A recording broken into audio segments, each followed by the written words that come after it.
Hello students, आज हम start करने जा रहे हैं डिवीज़न ऑफ एम्पलीट्यूड, आयाम का विभाजन। जैसा कि हम देख चुके हैं कि सुपरपोजिशन ऑफ लाइट वेव को हम इंटरफेरेंस कहते हैं, व्यतिकरण है ना, अध्यारोपण दो तरंगों का। और ये कब होता है? जब कोहेरेंट सोर्स होता है, यानी कि कला संबद्ध प्रकाश स्रोत होता है। और ये मिलता कैसे है? एक हमने पढ़ा था तरंगाग्र विभाजन, डिवीज़न ऑफ वेव फ्रंट, और दूसरा हमको देखना है डिवीज़न ऑफ एम्पलीट्यूड यानी आयाम का विभाजन। अब ये होता कैसे है इसको हम समझ लेते हैं। तो सबसे पहले ये लगता कहाँ पर है, इसके लिए हमको थिन फिल्म चाहिए होती है। तो मान लो हमारे पास एक ये थिन फिल्म है, ठीक है, ये उसकी अपर सरफेस हो गई PQ और ये हो गई RS। ठीक, अब इसके ऊपर जब कोई लाइट वेव इंसिडेंट होगी, ठीक है, इस तरीके से अगर कोई लाइट इंसिडेंट हो रही है PQ सरफेस जो है इस पर, इसका सपोज ये AB वेव हो गई और ये इसका B पॉइंट है।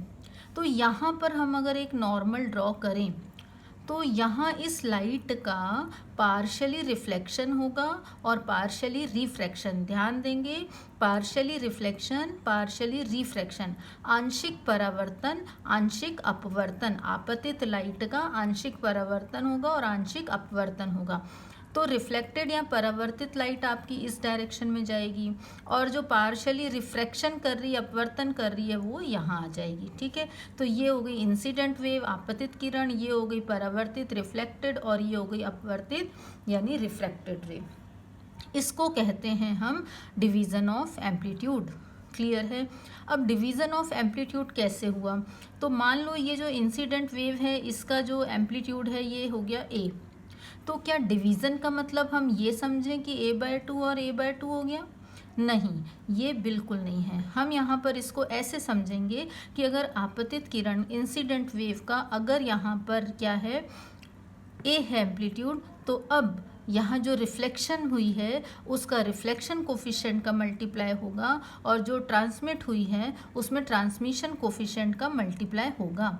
तो अगर रिफ्लेक्शन हो रहा है यानी कि परावर्तन, तो परावर्तन गुणांक या रिफ्लेक्शन कोफिशिएंट, जिसको हम किससे रिप्रेजेंट करेंगे? R से। ऐसे अगर अपवर्तन हो रहा है यानी रिफ्रैक्शन हो रहा है, या हम कह सकते हैं कि ट्रांसमिशन हो रहा है।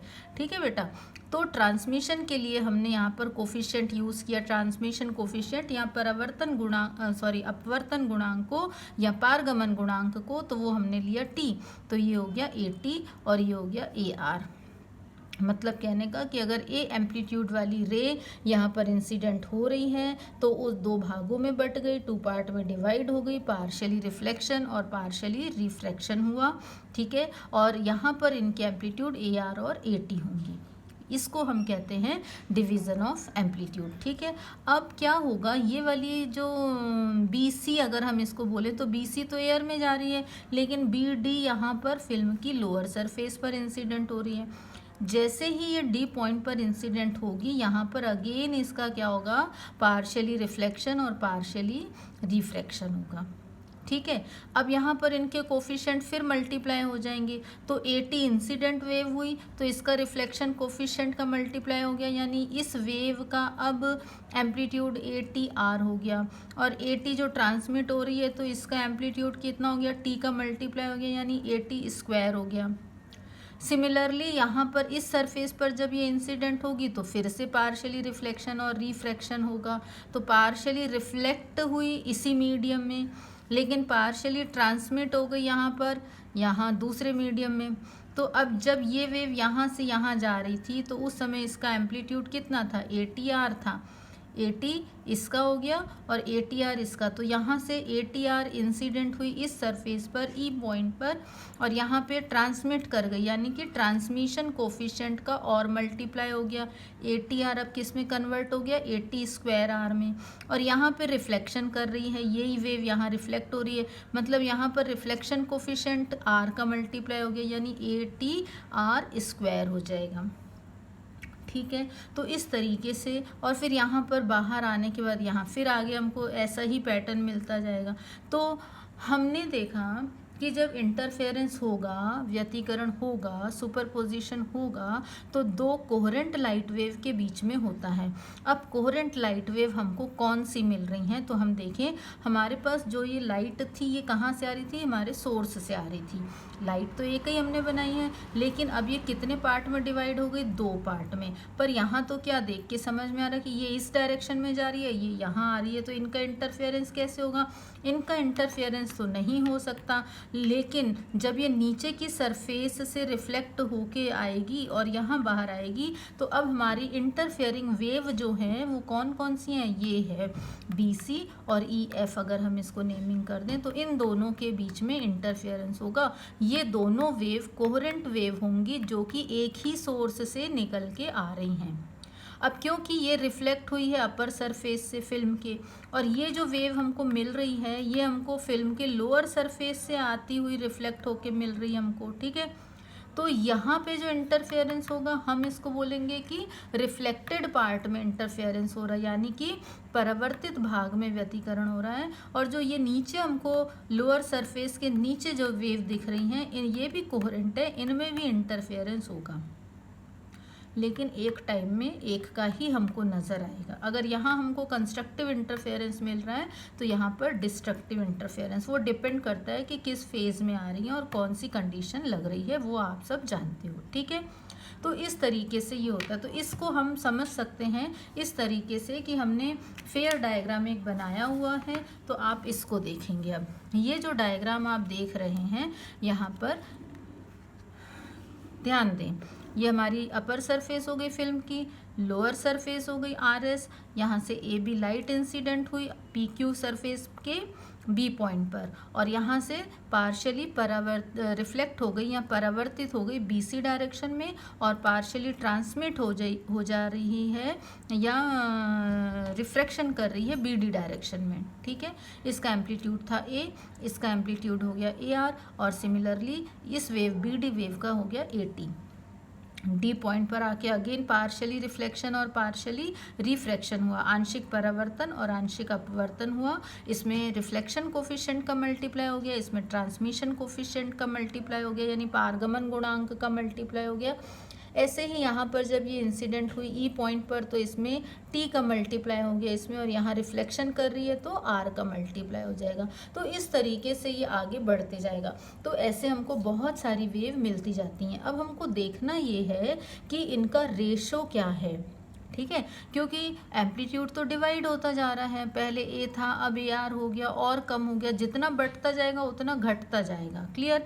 तो इसका रेशो क्या है, किस रेशो में घट रहा है, किस अनुपात में घट रहा है, हम ये देख रहे हैं कि जो रिफ्लेक्टेड पार्ट है, ऊपर वाला रिफ्लेक्टेड पार्ट या परावर्तित भाग इसलिए बोलते हैं क्योंकि यहाँ पर फिल्म की अपर सरफेस से रिफ्लेक्टेड लाइट मिल रही है, और ये जो EG है इसको हम बोलते हैं कि फिल्म की लोअर सरफेस से रिफ्लेक्ट होके ये आ रही है, ठीक है। और ऐसे ये ट्रांसमिटेड पार्ट हो गया। तो रिफ्लेक्टेड पार्ट में जो आयाम है उसका जो अनुपात है इंटरफेयरिंग वेव का, है ना, ratio of amplitude of the interfering wave, तो ये हो गया AR रेशो किसके साथ, AT²R, और आगे हमको मिलेगा तो AT²R³ मिलेगा। ये सब कैंसिल हो गए तो हमको रेशो क्या मिल रहा है, 1:2 रेशो T² रेशो T²R², इस तरीके से। अगर हम ट्रांसमिटेड पार्ट में देख रहे हैं तो क्या मिलेगा, तो AT², उसका रेशो साथ में हम देख रहे हैं AT²R², और आगे मिलेगा तो इस अनुपात में ये ऐसा मिलता चला जाएगा, ठीक है। तो जब हम इसको सॉल्व करेंगे तो हमको ये मिलेगा।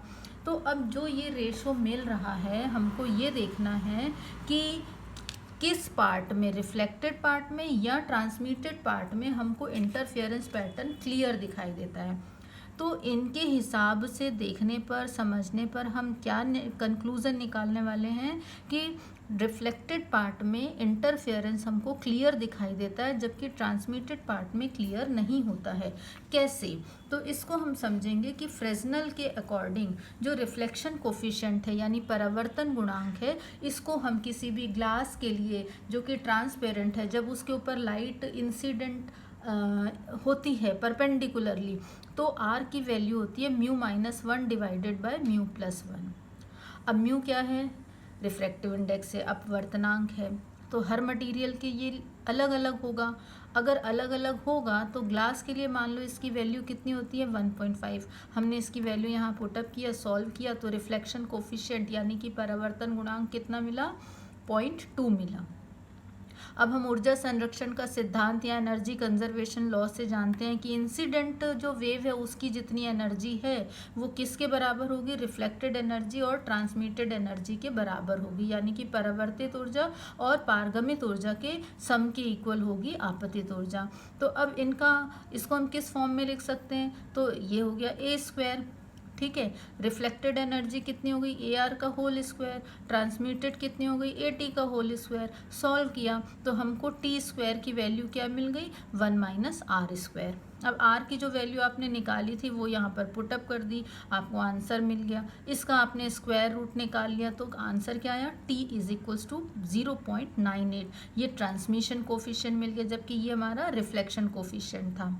ऐसे ही हम और अलग अलग मटेरियल के लिए एग्जांपल ले सकते हैं। जैसे वाटर के लिए म्यू की वैल्यू 4/3 है, तो उससे हम अगर आर निकालें तो इतना मिलेगा, टी निकालें तो हमको 0.99 मिल रहा है। वो वैल्यू पुटअप करके हम सॉल्व कर सकते हैं।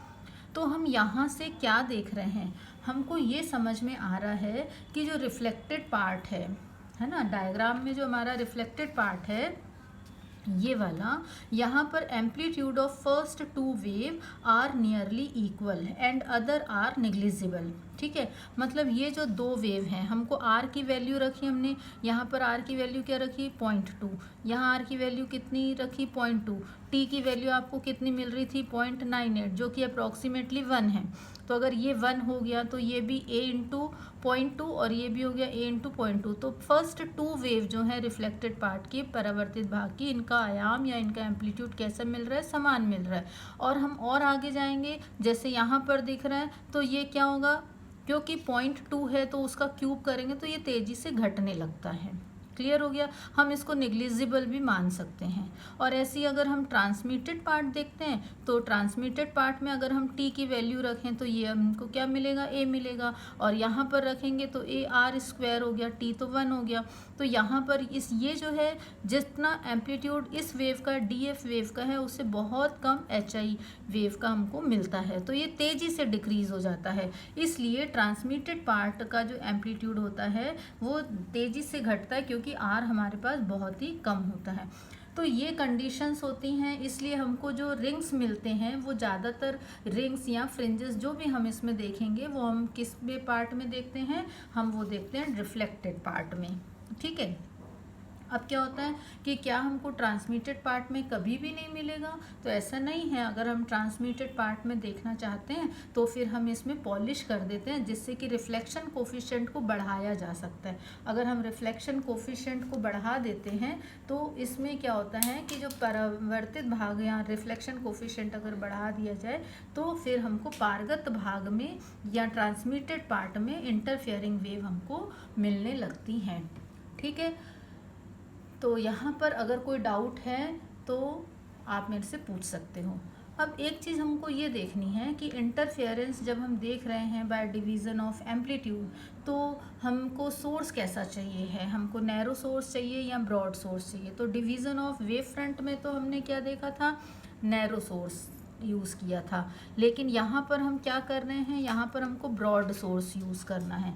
ब्रॉड सोर्स हमको किस लिए यूज़ करना है, तो अब ये जब आगे हम पढ़ेंगे तब डिस्कस करेंगे। क्लियर है, यहाँ पे कोई डाउट है तो आप पूछ सकते हो। ओके।